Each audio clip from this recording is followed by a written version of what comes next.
నా పేరు doctor Anil Kumar Naral Shetty, international cardiologist, Sydney city hospitals.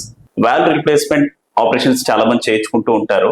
So అది ఎవరిలో చేస్తూ ఉంటాం అనేది ఈరోజు చెప్తాను నేను. జనరల్గా వాల్వ్ అనేది కవాటాల ప్రాబ్లం, అంటే గుండె గదుల్లో ఇలా కవాటాల్లాగా మనకి వాల్వ్స్ ఉంటాయి అనమాట. మైట్రల్ వాల్వ్, అయార్టిక్ వాల్వ్ అంటూ ఉంటాం. రిమైనింగ్ 2 వాల్వ్స్ వచ్చి tricuspid valve, pulmonary valves. So total 4 valves ఉంటాయి. దీనిలో కనుక వాల్వ్ మూసుకుపోవడం కానీ లేకపోతే లీక్ అవడం కానీ జరుగుతున్నప్పుడు ఈ వాల్వ్ రీప్లేస్మెంట్ సర్జరీ అనేది చేస్తూ ఉంటాం. ఈ వాల్వ్ రీప్లేస్మెంట్ సర్జరీ చేసేటప్పుడు 2 రకాల వాల్వ్స్ యూస్ చేస్తూ ఉంటారు. ఒకటి మెటాలిక్ వాల్వ్, ఇంకోటి వచ్చి టిష్యూ వాల్వ్.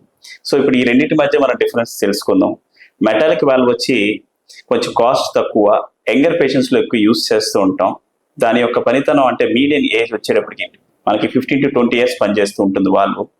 అలాగే ఈ వాల్వ్తో ఉన్న ప్రాబ్లం ఏంటంటే, ఈ మెకానిక్ వాల్వ్తో దీనికి యాంటీ కోగులెంట్స్ అంటే ఎసిట్రామ్, వార్ఫరిన్ అనే టాబ్లెట్స్ లైఫ్ లాంగ్ వాడుతూ ఉండాలన్నమాట. అదే మనకి టిష్యూ వాల్వ్కి వస్తే కనుక దాని యొక్క అడ్వాంటేజెస్ ఏంటంటే 60 years అబోవ్ ఉన్న వాళ్ళు మనం వాడచ్చు. అలాగే ఈ యాంటీ ప్లేట్లెట్స్, యాంటీ కోగులెంట్స్ అని మనం 3 to 6 months మనం స్టాప్ చేసేయచ్చు.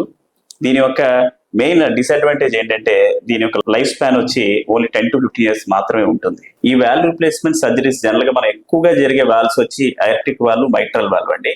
ఈ 2 కూడా లెఫ్ట్ సైడే ఉండే వాల్వ్సే. మిగతా వాల్వ్స్ చాలా అరుదుగా చేస్తూ ఉంటాం. థ్యాంక్ యూ అండి.